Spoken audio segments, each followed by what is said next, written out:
everyone. Welcome back to the KLT Fitcast. My name is Kate. This is my husband, Josh. We own and operate a private fitness studio in Peterborough, Ontario. This brand was built off of, I guess, my and our weight loss transformation. Your weight loss transformation. Own it. You too. No, I'm just the guy behind the scenes. So now we like to help people transform their lives with realistic and sustainable lifestyle changes, routines. Yeah, and just sort of our overall banter, our talk. I'm not talking about the podcast yet. Oh, okay. Sorry. This I wasn't paying podcast, attention, yeah, obviously. of course. This podcast is the podcast where we ask and answer the real questions, the burning questions that come with a transformation, a fat loss transformation, gym, strength training, all of that. And something that we like to do at the very end is give everyone a takeaway, whether it's something to reflect upon, something to do, practice. Yeah. Put into their lives. Yeah. All kinds of different things. Hey. We've been at this for a while. It's almost been a year. I actually was thinking about that. Why was I scrolling through? Scrolling through my phone for whatever. And I was like, oh my gosh, it's almost been a year of this podcast. Yeah. Now, granted, we've been on a little bit of a hiatus. Just our summer's been incredibly busy. So you may have noticed that our podcasts are a little bit more sporadic every other week. Yeah, we're trying for every other week. I think we've got a 2-week gap right now from the last one. Yeah. That's just life. That's just life. Much like everyone that came to the gym knew that I had family visiting. Yeah, but I think that's just real. That's real life. Things get in the way, and some things have to go by the wayside. But what matters is you get back on the horse, and here we are. Hi, yeah, back doing it. My name's Kate. Shake my hand. Give you a high five when the only time you don't ask for a high five. Yeah. So this episode. Yeah, this is an all Josh brainchild episode. You have notes. I don't have any notes. Yeah. I've tried really hard not to look at your notes, but I may have peeked at the top. Yeah, the top part. There. Yeah, I think I'm going to be leading off with some controversy. Why did you say it like that? I don't know, just to be fun. Okay. Yeah. All right. So if you want, I'll go ahead. Go for it. And I'll lay into it and you can have your honest reaction to what I'm about to say. Okay. Group fitness is a scam. Change my mind. Have you ever set foot in here? Do you know what we're about here? Yeah. Yeah, and I like the listeners, the people that listen to this podcast, most of them will be pretty familiar with a lot of our group offerings, I would imagine. Don't talk yourself out of it already. Talking myself out of a job, yeah. No, group fitness is not a scam. Yeah, maybe I'll start, maybe I'll define what I mean by scam. Okay. What I mean by scam is that group fitness often is a promise that's never kept. It offers an outcome for people without the mechanism to deliver that outcome. Okay. And people think that they're buying something and it's not what they're actually signing up for. Okay. They're buying results. Yeah, that's what I mean by scam. Okay. No, group fitness is not a scam. Okay. The average person doesn't matter if they're overweight, underweight, whatever. For them to go to a gym, a big box gym, and have half a clue of what to do, how to put themselves through a workout, it's never going to happen. Yeah. So then why don't they just buy the stuff and have it at home? Because they're never going to do it. Okay. The average person can't, for whatever reason, or will not do it on their own. Okay.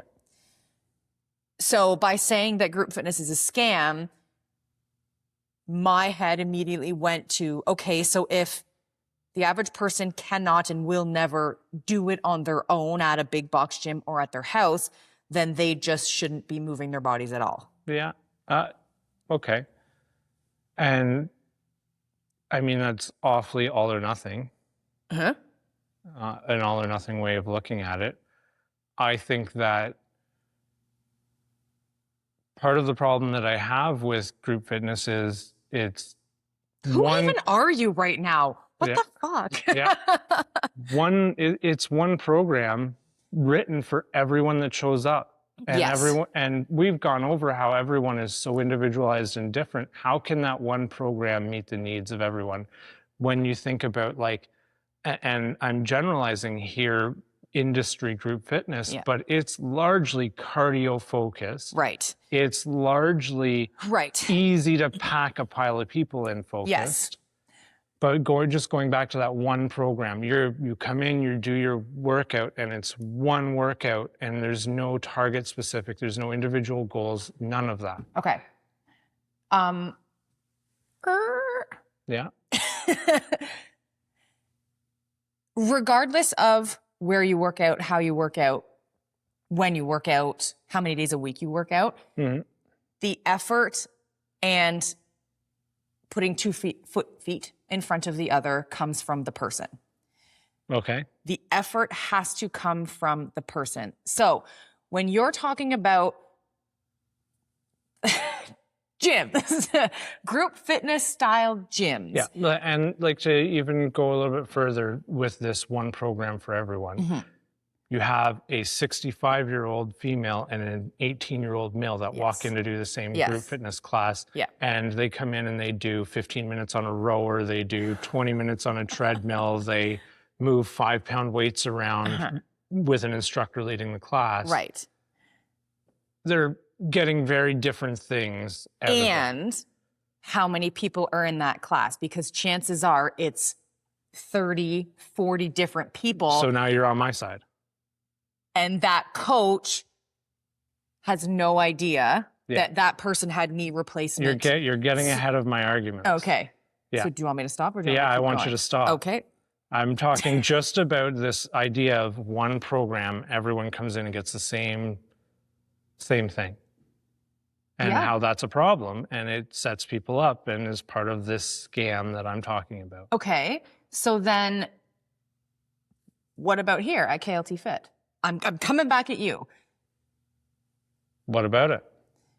Well, we offer, I would call our group fitness programming, one, focused on progressive overload, but recurring. Yeah. So, for instance, we will come back to main movements frequently. Yeah. In an effort to allow people to progressive overload, have them grab heavier weights and progress their own journey in that way. Okay, so your argument is you're different, and I'm arguing the industry standard is. Yes. Okay. You're confusing me. Yeah.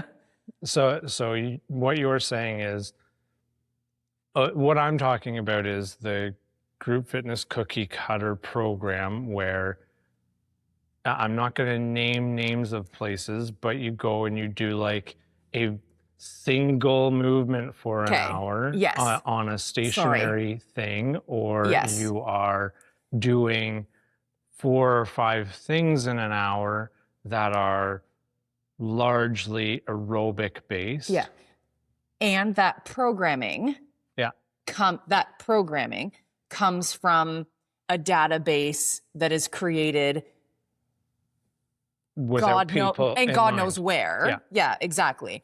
So you're talking a lot about the corporate gyms where, yes, cookie cutter, every single location of that studio is doing the exact same workout on so it's not even Tuesday, just a program. blah, blah, blah. Yeah, it's not even just a program built for 30. It's a program built for 30,000. Right.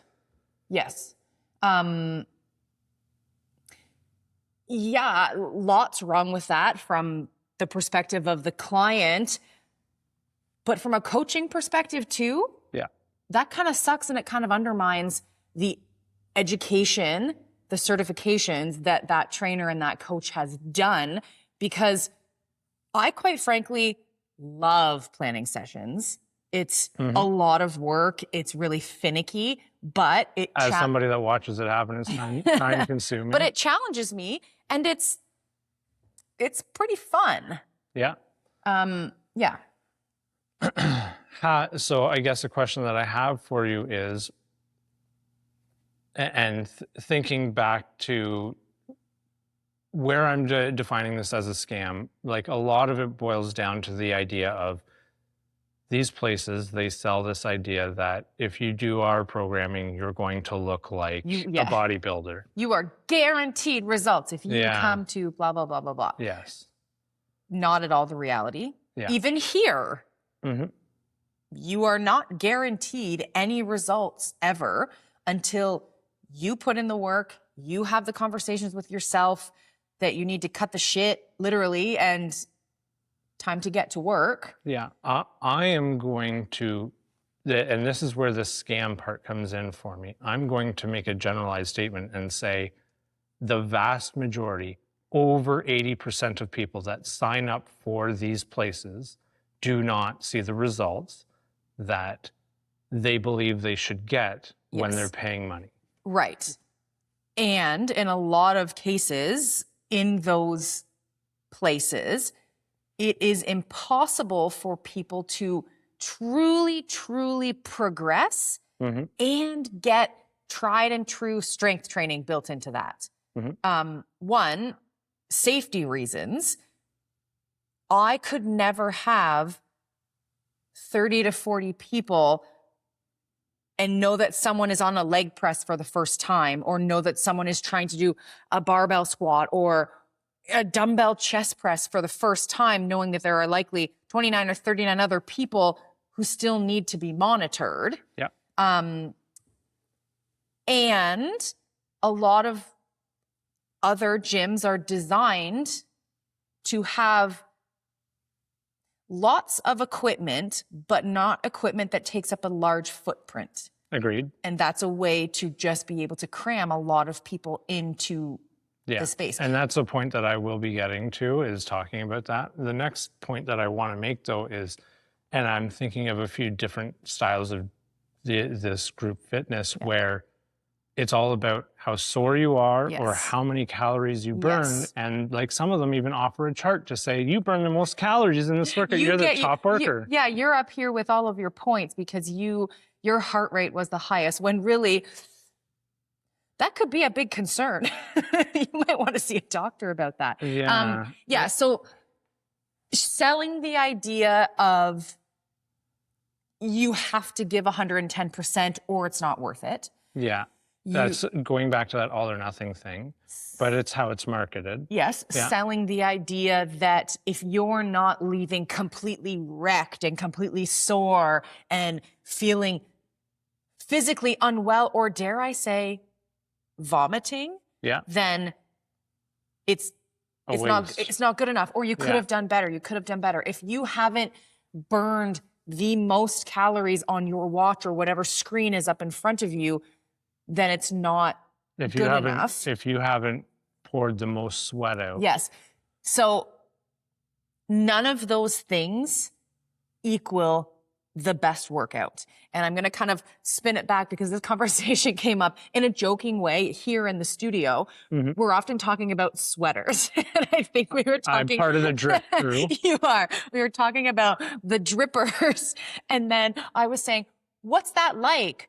I'm fairly non-sweaty. I will get like a glisten, or I'll get like some elbow sweat because my skin is touching my skin. But in terms of being someone who's dripping sweat on the floor, that just doesn't happen for me. It doesn't mean that I'm not working as hard as you or the next person. No. What does sweat do? So, but then I've not finished my story yet, because then we were saying, as a non-sweater, there are times where we just want to be like, what's it like to be dripping all over the floor? It fucking sucks. And then you, being the dripper, is probably like, what's it like to be able to get up off of a bench or the floor and not have to fucking wipe it off? Get the mop out. Yeah, absolutely. So all of those things, they don't mean that you had a good or a better workout. Yeah. Um, But what does sweat actually do for the body? What is its purpose? to get rid of water. Yeah. What else does it do though? Like think about when people sweat. Why do they sweat? Because they're hot. Yeah. So it's a temperature regulation mechanism. Yes. It stands to reason someone that tends to run a lot warmer Yes. I'm cold all the time. is going to sweat more than someone that's cold all the time. Yeah. Yeah. It's just my own body temperature regulation needs to work harder. It doesn't mean I am working harder. It means my body has to regulate my temperature. Just like heart rates. It means I need to drink more water. Yeah. But it's not a good metric of how good my workout was. Right. And it's not a good sales tactic for any kind of workout. I feel like I'm trying to be really, really careful. Yes. During this. Yeah, I know.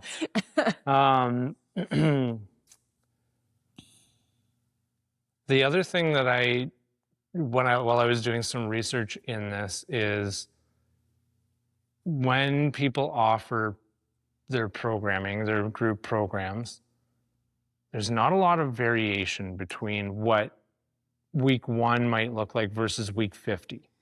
Like you're probably doing most of the same movements because you're pretty limited to the very select small footprint stuff that's in many of the group fitness style workouts. Right. But I would agree that a lot of those same movements are literally how how strength training is supposed to be. It's supposed to be repetitive movements. It's supposed to be getting really good at those movement patterns. So take a hinge pattern, a squat pattern, a pull pattern, a push one. Those are core movements that should be built into every single strength training session. Yes. And then I'm going to flip the coin because it's two extremes here. One is no variety. You do the exact same things every time. Right.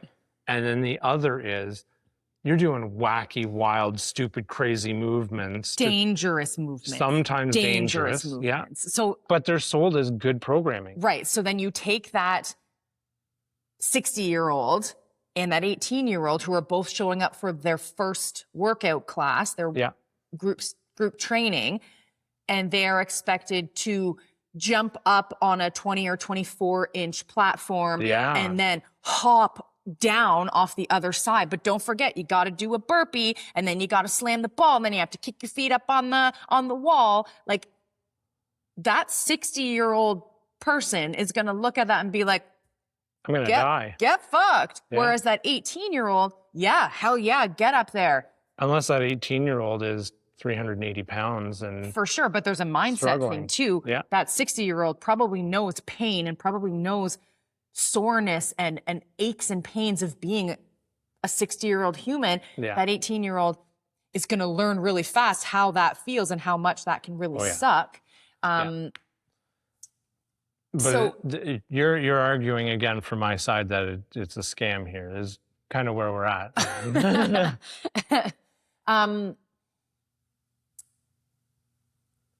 Yeah. So I guess I was going to talk a little bit about the programming here, but is that not the time for it? Yeah, I think, tell me how group fitness, because I'm talking about these two extremes, one where there's no variety, no variation. Yeah. You're doing the same movements every single time that you go in. And then the other, you're jumping over a box, doing a burpee, jumping into the wall, doing like a chin up to like some other crazy wild thing. Doing a push-up on a barbell that's rolling across the floor. Yeah. That kind of stuff. And it's different, like wildly different every single time you come in. With an emphasis on. And I'm saying like burning that isn't going to lead people to the results that they see in the after pictures of the people that these programs are marketed to. Right. So tell me, what does work? If it can be group fitness, how can group fitness work in that capacity?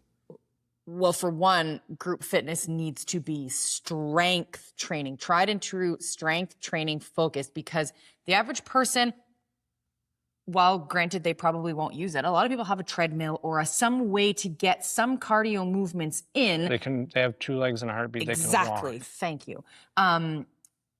So I think it's the strength training that people really truly need to be programmed for. Having modifications. So I'm not even going to use the word variation yet. Modifications in the moment. How can you do that when you have 30 people in the room?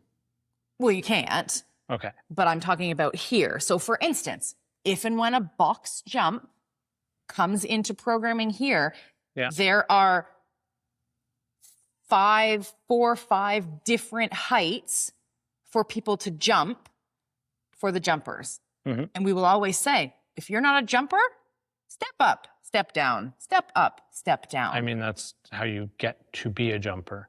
Yes, increasing your step height. And again, even like someone who has like a shoulder injury, giving them modifications.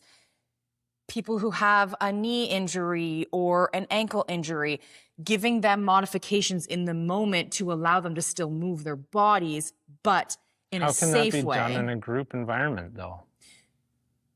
Well, having an appropriate number of people in the studio, and also knowing your clientele, having a relationship with them, and knowing that, oh, so-and-so had an MRI on their hip. I was going to say like vertebrae, their spine, making sure that hinge movements for that person looks very different, or their body weight, or they don't happen at all. The same person who might have a sore knee or whatever, not giving them lunges because they feel yucky, or giving them a variation of a lunge that does feel better. But I will also say, knowing your clients and being able to give modifications for those clients is one thing, but there's also challenging them when appropriate. Yeah, I'm just taking notes of takeaway points that are happening as you're speaking right now. So there's modifications for injuries, age, body types, blah, blah, blah, blah, blah. There is also a time and place when said person has been to the medical professionals and there's nothing wrong, there's nothing, whatever, right? I'm thinking about a knee specifically. Yeah. Someone says they have knee pain and an MRI, all of these things, they've done the physio, they've done all of the things, and nothing is wrong structurally with that knee, then I would be having a conversation with that person because I have a relationship with them and saying, hey, now it's time to build up the strength around that knee, because that is going to be what supports the knee. Yeah. So while there's modifications to help people when they're feeling injured, there's also real talk. It's time to do those movements safe and controlled. Then I want to talk about variation. Can you remember that word? Variation, sure. Writes it down. And the all or nothing. Yeah.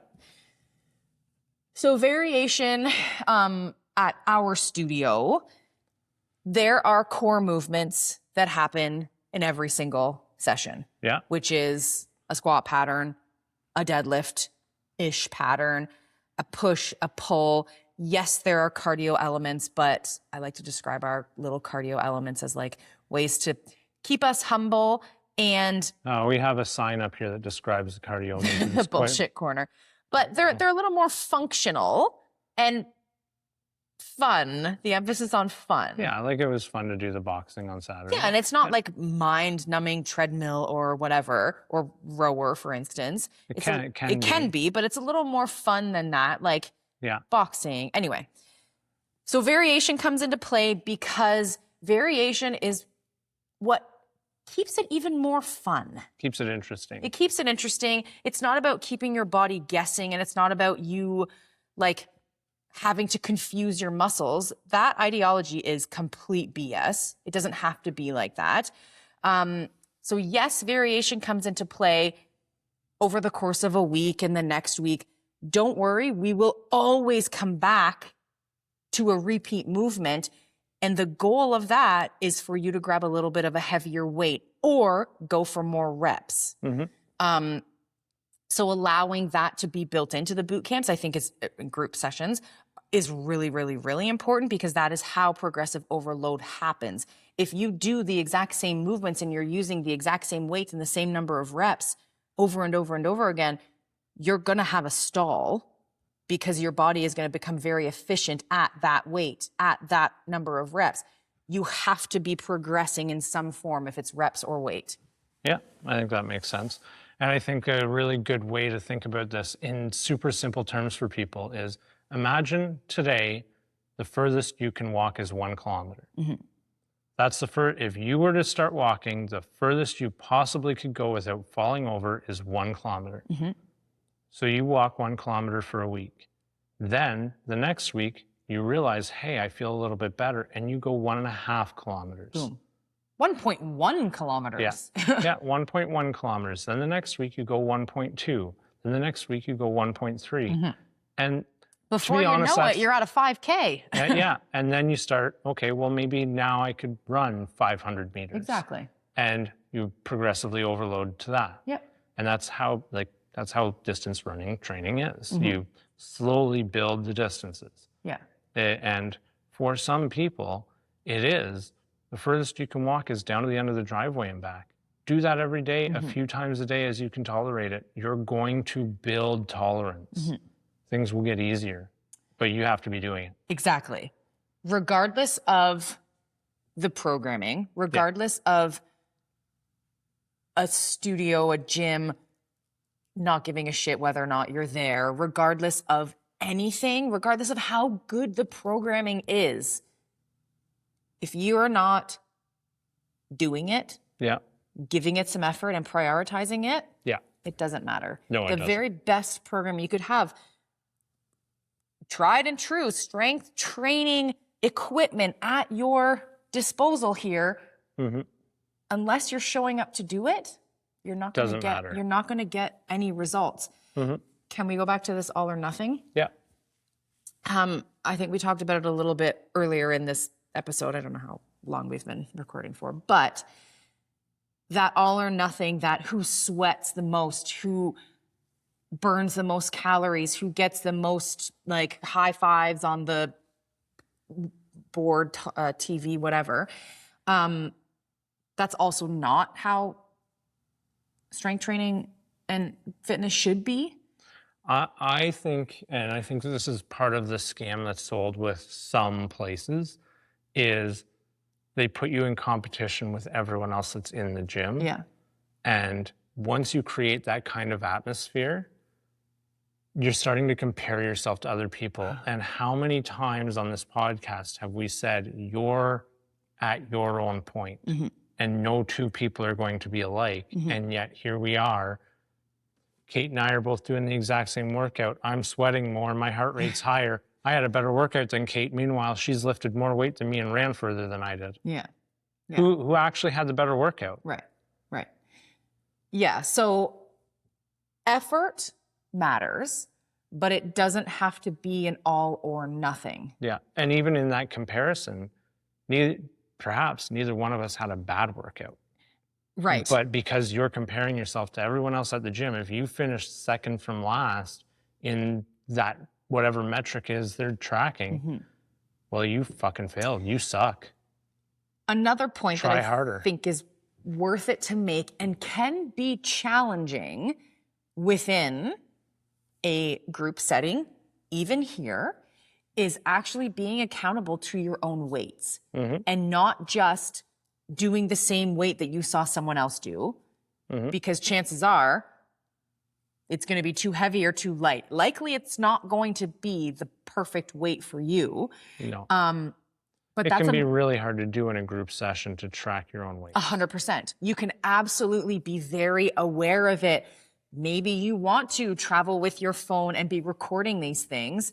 Or a little book. But again, when you are able to come back to that same movement, like I'm going to use a chest press, for instance. Yeah. We're doing chest press fairly frequently. You should have an idea of the weight that you picked up last time. And here's where I think I'm going to deviate from my argument saying that group fitness is a scam. Yeah, who are you with that? Yeah. You come to group. Yeah. I'm going to deviate from my argument just a little bit here to say something that doesn't align with that, but it's something that happens here that I want to point out because it's something that people can do. When I go through the workouts, I actually don't really have a great idea of what my max stuff is. Mm-hmm. You would know better than I would. Right. But what I will do is I will do my first set, and if it felt easy, if it felt light, the next time I get to that station, I'm going to increase the weight. And the same is true if I get there and I'm struggling by the end and my arms are on fire for that chest, my chest is on fire for that chest press, I'm going to lower the weight so that I can do a reasonable amount of reps, 10 to 15, somewhere in there. Hail Mary moment. 45 seconds. That, my friend, is why, sorry, now I'm going off again, is why within our studio, you do 3 sets. Yeah. That is why 3 is a really great number. Yeah. My first set is see how I feel with this set. And then the next 2, I'm really working. Yes. It's funny because that's what we say about like in a group setting. Yes, it can be kind of chaotic if there are like 15 people moving about the gym. Yeah. First round, figure it out. You're going to get some decent reps in. You're going to decide how you're feeling. Your second time and your third time through are gravy. Like you're working hard, but you've got it figured out. That is why we do 3 rounds. So there are some times where people are like, are we doing 3 rounds? Listen, if I am programming for you and if we're programming here, 3 is a great number. Mm-hmm. I don't disagree with that. Yeah. Yeah, that was just me going off on a side tangent as something that came to my mind. But the next point I want to make in the vein of group fitness is a scam is the actual business model behind group fitness. And okay. I was going to go back on. Go ahead. You can go back on one thing. Everyone doing the same movement at the same time. Mm-hmm. Which is some. Yes. You have your instructor in front of the class. Yes. And they have their... Wearing an FM system, possibly screaming at you. Imagine that kind of a setting, regardless of how many people are out there staring at the instructor. 2 different sides. As the coach, everyone is copying me with whatever their 2-pound weights, they're doing the same thing. If one person is doing the wrong thing, I have this FM system attached to me. Am I going to scream at that one lady and center that person out because they're doing something wrong? Yes, they're going to be risking injury. So it's my professional judgment to help them. How is that going to make that person feel? Mm-hmm. Being called out in a group setting. You're really selling my point that group fitness is a scam. I love group fitness. Yes. And from the client perspective, that poor person is going to feel about this big and potentially have... They're not going to come back. Yeah, and like a really shitty outlook.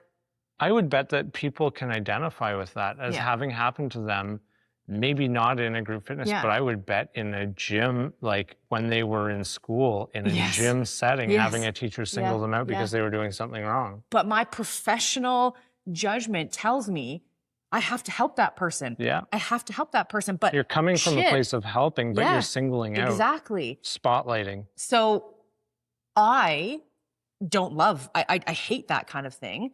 I also am someone who I don't love attention. So I don't want people staring. So you're agreeing with me again. I don't want people staring at me for an hour. Mm-hmm.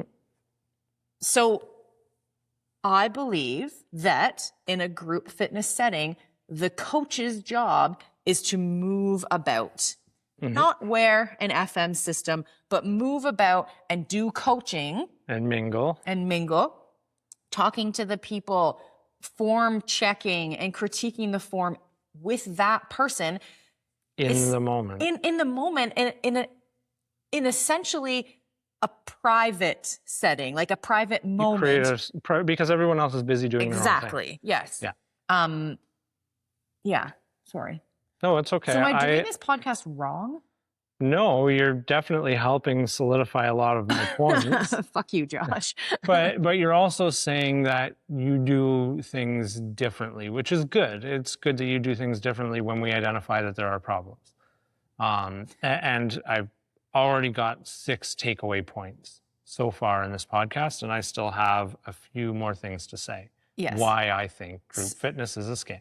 You had something about was it a business model? Yeah. Oh no, I don't know anything about business models. No, you don't. But I think that the overall business model behind most group fitness really, it's not about you having any results. They could give a shit about you having results. Yeah. What they want is you to just keep paying your membership fee, whether you show up or not, right, whether you have results or not. And I think, like you and I, unfortunately, are guilty of paying for a membership fee God, for that so we long. never used. We have a gym, and we were and are still. Yeah, no, you're right. Yeah, but it points to that idea of having the 30 people in a class, that business model, and they'll oversubscribe their classes. They'll sign, if the capacity for the room, according to the fire department, is 30 people, they'll sign 35 people up for the class. Right. And hope that 5 of you don't show up. Yeah. And the fire department's code for 30 people in the space means 30 people standing in the space. Yeah. Not really a lot of space to move. You have maybe enough room to move your elbows out a little bit, but you're not going to do a full arm extension either way without touching someone else. Right. Yes, I think a lot of places, the goal is memberships. The top tier, biggest membership is going to be the most bang for your buck. Sure. Yeah. We operate like that too. Yeah. And you get the cheapest fee per session the more you come. Absolutely. Which, is how a lot of places operate. And they don't care that you don't come. They hope that you don't come so that so-and-so who is signing up for a drop-in session can come. Because Joe Blow, who pays for 5-6 classes a week, doesn't ever come. Yeah, I agree. What about like promotions? So something that we don't do, and I'm sorry if I'm getting ahead. Not really ever had. Yeah, we haven't and don't really do promotions because am I getting ahead of myself? No, go ahead. We don't do promotions because it's, again, selling people a false sense of reality from results perspective, but also realistic, like what they can do in a week, how many times they can come in a week. We're selling that unrealistic idea of sustainability, I guess. Yeah. And consistency. Yeah, and I think that the unfortunate reality is cram as many people in as possible, overfill, hope people don't show up, and adding on to your point there, trying to get people to sign up with the idea that, hey, it's a discounted rate right now, I don't need to come. It's like a streaming service. Yeah. Like the streaming services. And I will fall into that trap too. If I want to watch a show, I will sign up for something free for 7 days, but I've already put my credit card in. So don't worry, after that 7 days, I'm going to forget to cancel it for sure. And then I get a message from Kate a month and a half later, hey, we've been paying for the streaming service. Can you cancel it for me? Yeah. It's the same idea. Yeah. It's not about you as a person. It's about your money and selling you something that isn't truthful. Dare Again, I going say back that- to being a scam. Dare I say that we have even seen that from people who maybe have like left our studio and come back? Yeah, definitely it's why it came up in my thoughts around this is like we've seen concrete examples of people that have gone to other places and then come back because they weren't going there. Yeah. Or they felt like it was overcrowded and they were lost in the shuffle, Yeah. or it didn't feel right for them. Yeah. For a lot of reasons. This one's going to hit hard for you. Oh, as if the whole episode hasn't hit hard. Yeah. But we talk an awful lot about our community. And I'm going to make this is an awful statement to make, but community is what gyms sell when they can't sell results. Okay. So thinking about a lot of the places that we've been talking about without mentioning any names, if you look at the advertisements, a lot of the advertisements are about come to the community, come to our space where you'll be part of the family. Yeah. All of those things. Meanwhile, Meanwhile, you're a number. you're the number you are is how much you're paying. Yeah. And that coach, instructor, sometimes not even a trainer, but that instructor doesn't know your name, doesn't know that you had knee surgery or had a bad back or had, I don't know, like that your fucking dog died or your dad died. They have no idea. And in fairness to them, it's impossible for them to keep track of all of those things and all of those. Yeah. The thing that I find interesting, and it's something because we have a job ad out right now. Yeah. When I look at job ads for a lot of these places, they're not hiring trainers. Right. What are they hiring? What is the job title of the person that they are hiring? And Instructor. No, it's not. What is it? Sales associate. Oh, right. Okay. Yes. Sure. Yes. They are instructors. That's part of their duties. Right. But their job title has sales in it somewhere. Yeah. Yeah. They're not Or there. like, what is it? Like experience elevator. Yeah. The experience elevator. Yeah. They're there to try and sell you something or sell you more than what you have. Yeah. Sorry, I've completely lost track of what you said was going to ruffle feathers. Did I answer? Community is what gyms sell Okay. when they cannot sell results. We talk a lot about our community. Yeah. And it matters. It a does. lot. But A lot. What should community be? The people who you know and know you, and those people knowing each other, and the same faces coming and going. Yeah. Yes.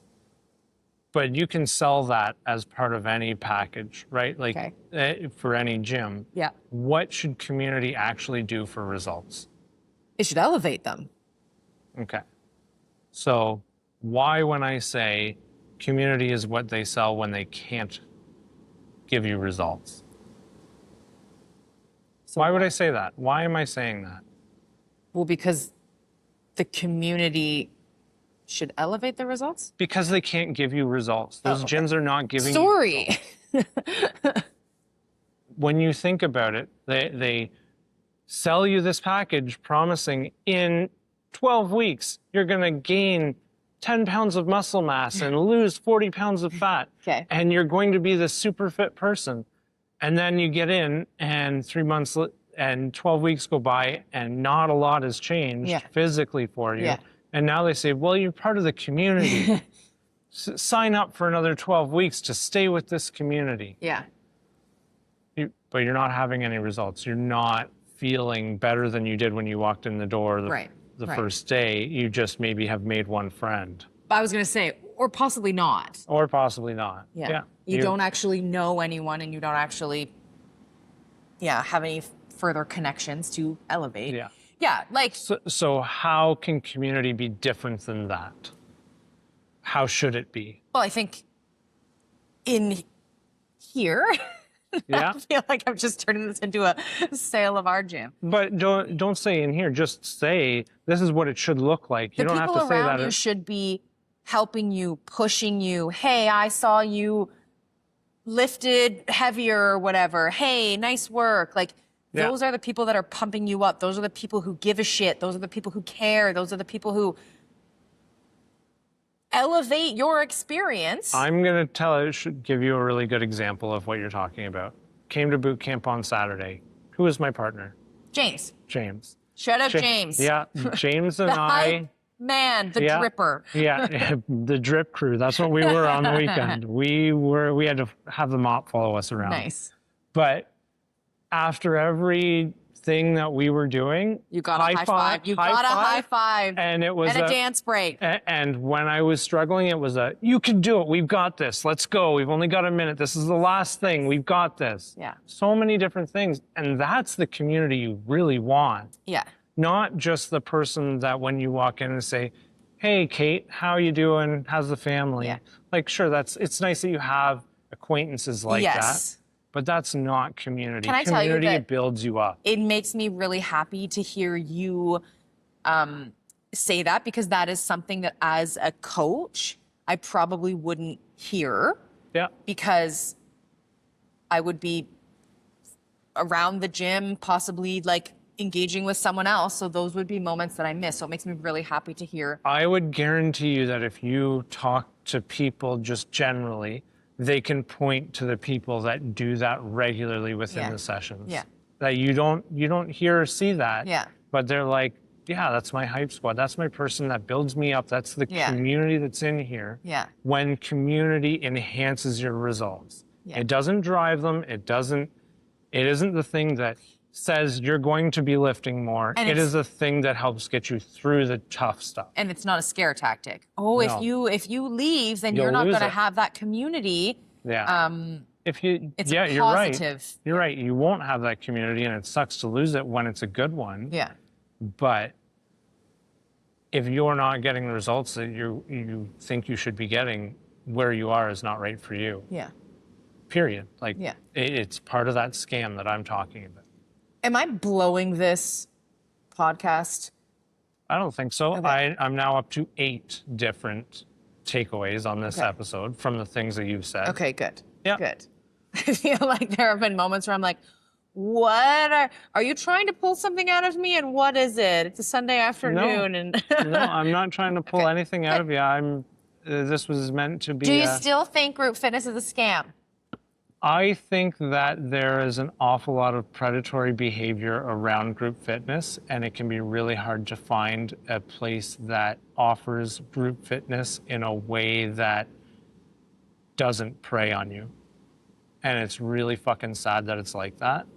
And I think that you have to be very careful, just like in almost anything, but you have to be careful because there's a lot of places that just want to take advantage of you, and they are scams. Right.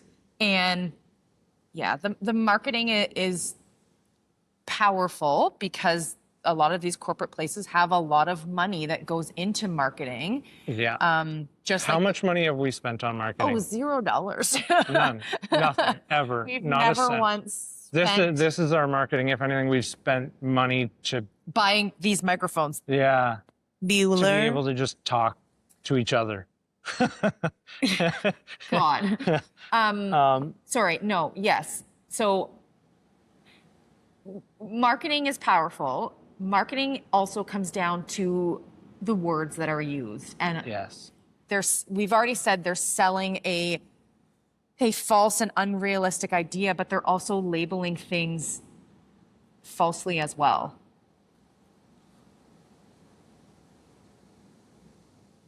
Sorry, I'm just writing that down. Okay. Like labeling things as strength training when It's not. it's not, labeling things as functional when it's not. For a 60-year-old woman, jumping might not be very functional for her.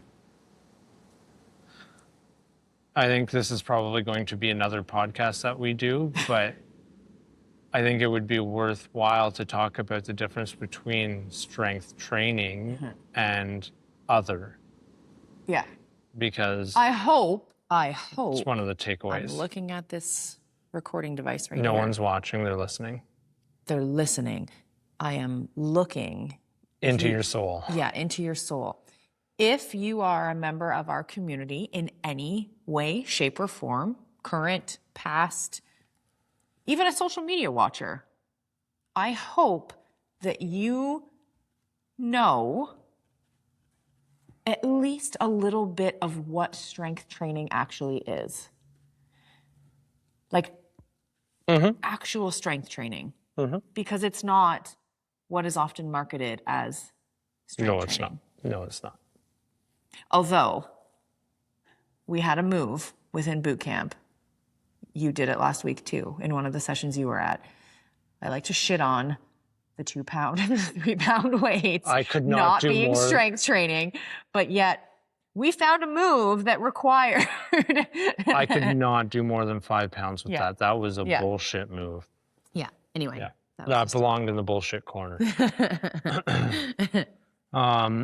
So a lot of this talk, you've talked a lot about how you don't do a lot of the stuff that is really problematic and kind of scammy behavior. I like to think so. I like to think that this place isn't a scam. But I'm curious, and this is maybe a moment of reflection for you, is there something that you wish that you did better? Is there a place where KLT Fit falls short? I would say,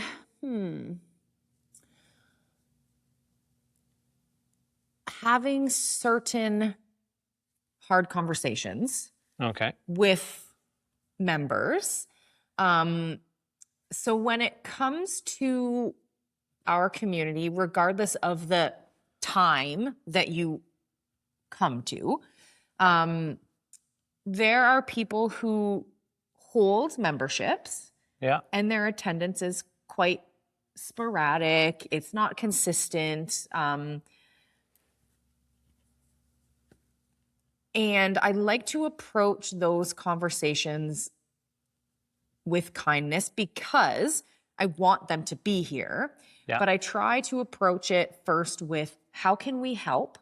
How can we help you build consistency? I will throw the science of, you're going to be tired anyway, and this can help you feel energized. I like to approach it that way at first. But then I feel like if that doesn't work, it takes me a long time to reach out again with what's next. Because what's next for that person, I kind of walk a very thin line. I want that person to, I just want them to come. And sometimes I feel like by me reaching out to them again and again and again, it's going to make them throw in the towel. And I know for that person, it means that they will not get movement in. They would never go to a big box gym and put themselves through a workout. Yeah. So you feel like you could have those difficult conversations more and better, and wish that that was something that you had better mastery of. Yes. And when people who struggle with attendance do come through the door, it's very much so a, hey, it's so nice to see you. Great job today. Or sending a message after, really proud of you for showing up today. I hope you feel better than you did when you walked in. But when that inconsistency lasts a long time. And I define a long time as 2 months or more. Yeah. Struggle with how to approach that conversation with kindness and not also making that person feel like they are a teeny tiny human and making them feel shittier about themselves, because chances are they're beating themselves up already. By already not being consistent with their attendance, they are, I guarantee that they feel pretty shitty about that. So me approaching in a way that can still remain supportive and kind, but also be a bit firm, like, what are you doing here? Yeah. Like, what is the goal? What's The people that come to this gym, that listen to this podcast, over the next week, I want you to talk to Kate and tell her how she could approach this conversation with you if you were struggling to attend the gym. Because I think that would help her to be able to reach out to the people that are struggling now or that might struggle in the future. okay? So if you're somebody that sees Kate, even infrequently, have a chat with her this week. Have the conversation in the gym. Send me a message if you. Yeah, or send her a message and just say, hey, If I was struggling with this. if I was struggling with coming to the gym and my attendance was sporadic or not at all, I'd really want you to say, and just tell her what you'd want her to say. Because that's going to be different for all of us. But if she has enough of that feedback, it can be really helpful to approach different people in different ways. Nice. I would say there's one other thing that I struggle with. What's that? I firmly believe that to create and continue to have a really strong and positive community, there is absolutely space for social. There is a space for conversation. There is a space for therapy, literally therapy happening within these four walls. Yeah, of course. But when that begins to impact other people's workouts and effort, I struggle with where is that line. I 100 million% believe that this is a space for you to see your friends, talk to your friends, be around your friends, but it's also a place to work and work as hard as you can that day. Yeah. See the progress that you were meant to see. Yeah. And sometimes it feels like there are people who come and it's more social than it should be. I think the people that are more social probably know that they're more social. Yes.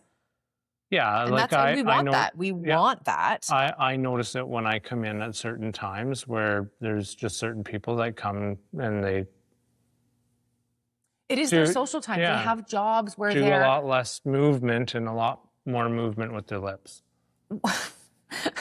And I think about those people likely have jobs where they're at a desk or very alone. Yeah. Or around, like I think about even like teachers, they're around children all the time and this is adult time. Exactly. And they deserve that. And that is a huge part of it. And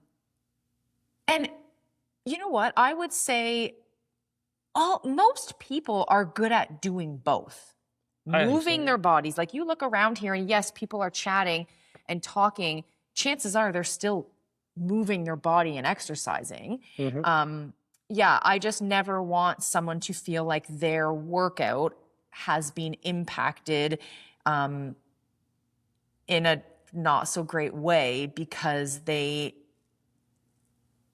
I don't really know how to say that. No, I think that's just the challenge of most group stuff, right? Like unless you're in a session where someone's on an FM system literally screaming at you to keep going, you're going to have people that pause to chat or have a conversation but there's nothing wrong with that. And I never want the chatting to stop. Like I don't want this place to ever become a place where people don't feel like they can talk to their person that they're working out beside or that kind of thing, because I think that is feeding into some toxicity when it comes to fitness.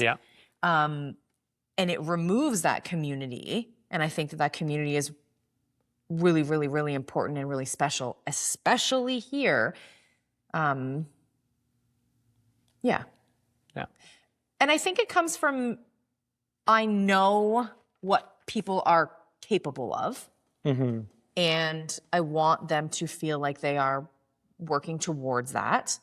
Trying to just be a little bit stronger, a little bit better each day. Live your best life. Yeah. Yeah. So if you are someone who comes and uses it as social time, kudos to you. Move your body while you do it. We can have both. You can do both. We can absolutely have the best of both worlds when it comes to that. Yeah. Just pick up a lighter weight and keep moving the weight while you're chatting. Yeah. Rather than stopping altogether. Yeah. Yeah. Instead of someone else's way if they're pushing like a sled around or don't carry them off with you. But get on the sled if you need to. Get on the sled if you need a ride to talk to your friend across the gym. Hop on. Or if you are picking up the lighter weight, don't keep going with them while you're talking. Sorry, that may have been a little too close to some individual, but yeah. It happened last week. Oh, I was like, I don't know. Yeah. Yeah. So I think we could wrap up here. I think this is a good place. I'm getting hot. To tie it all up. Sweating. Yeah. What you can't see under this table is I now have my pants rolled up into shorts. Nice. Well, that's your problem for wearing pants. But we'll talk. I'm going to go through the takeaways that I wrote down. Okay. Because I've got 10 of them. 10 takeaways from this conversation. Saddle up, gang. If you are somebody that is thinking about looking for group fitness in any kind of capacity, these are some things to think about while you're looking for it. The first one was class size. Is it a functional number for the space, or is it the maximum number that can be crammed in of people that can be crammed into the space? Because a functional number means you're probably going to be able to get a good workout in, and your trainer's going to be able to pay attention to you. And have space to have a 6-foot barbell on either side of you, or do a lat raise without clicking someone in the nose. If it's a maximum capacity thing, you're probably just the number that you are paying to that space. Can I interject one time? Yeah. I am always very honest when it comes to explaining boot camps in our group fitness class, because personal training is personal training. Sure One-on-one, you get the entire hour of that trainer's. That would be top tier. Of course. And then there is small group, which is more like personal training than group fitness. Yeah. You're essentially getting 1/5 of the trainer between within that 1/5 hour. or 1/8. Yes. And then there's boot for camps. our space. For our space, yes. I'm talking about KLT Fit. And then there's boot camp, which is somewhere between 10 and 15 people. Realistically, you have to be okay with getting 1/10 to 1/15. 1/15 of that trainer's attention. Aside from someone who is brand new, where I'm like, I'm with this person for safety. But thinking about those gyms who would cram in 30, 40 people, you're getting 1/40th, 1/30th of that coach's attention. And chances are there is only one coach. Sometimes there would be 2 coaches, but more often than not, it's one, because staffing is. If you want to put that into a number value, let's say that theoretically the cap is 30 people in a space. I know there's more in a lot of places that are put into certain spaces, but let's say it's 30. You're getting, if your session is 1 hour long, you get 2 minutes of attention from your trainer during that session. Yeah. Whereas 15, you're getting 4 minutes of that hour of one-on-one attention. And if someone is really, really, really good with form, and we know who those people are, they get less, and the people that need more get more. Exactly. Yeah. Yeah, for sure. Because it's a spectrum, and sometimes the people that needed less one day need more the next, and it fluctuates. Absolutely. The second point was, can you actually get to know your trainer? Does your trainer even have time to learn your name? Yeah. To learn anything about you, to be able to message you and say, hey, I noticed you weren't there today. Yeah. Is it the same face? Yeah. Day in and Are they willing to make modifications for their programming for you if you have an injury? If you are not feeling great, if you woke up with a sore back, Are they willing to make any modifications? If not, might not be a great place. Mhm. How much of the workout is strength focused? And are they labeling things that are not strength focused as strength? Thinking of things like rowers or bicycles or treadmills, are they labeling things that are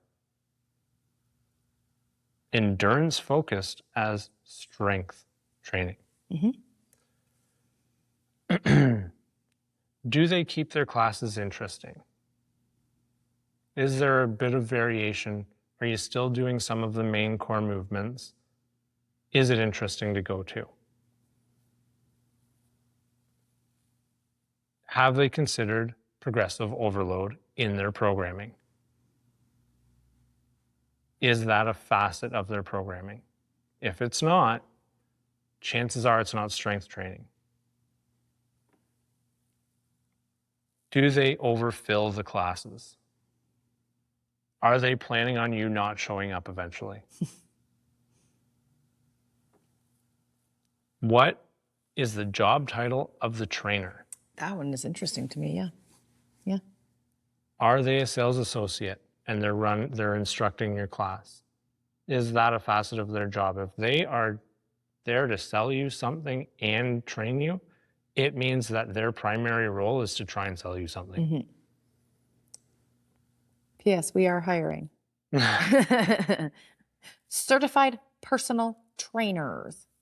Are they selling you false information? Are they labeling things in incorrect ways? Going back to labeling things as strength training that are not, but also, are they telling you that you're going to lose 50 pounds in 8 weeks? That is insane. Like, it's not going to happen. But there are places that will say that. Or they'll show you some overweight person and someone with abs and say, I did that for that person. If they're doing that, they're false advertising for you. Are they willing to have difficult conversations with you if your attendance isn't great, if your effort level has been really low for a while? If they're not willing to have those conversations, chances are they just want you to not show up. There's your 10 takeaways when thinking about signing up for group classes. So is group fitness a scam? I think that group fitness as a whole has a lot of potential for it to be a scam. Completely agree. And I think you just have to, like anything, you just have to be very careful with where you decide to invest your time, energy, and money. Yeah. Yeah. Especially money. Yeah. That's one thing that we didn't talk about. No. Okay. Yeah. Yeah. Group fitness is expensive, can be really expensive. Yeah. We try really hard not to be, but it costs money to have quality trainers and good equipment and run an effective program. Yeah. Okay. Thank you for watching. Thank you for listening. Thank you for being here. Thank you for putting up with us with our bit of a sporadic summer. Yeah. We hope to be back with fairly consistent episodes. We are really, really, really, really, really excited to soon share and talk about some exciting information. Yes, some exciting information. So we appreciate all of the likes, the subscribes, the 5-star reviews. We can't wait for the next episode. Yeah. Thanks.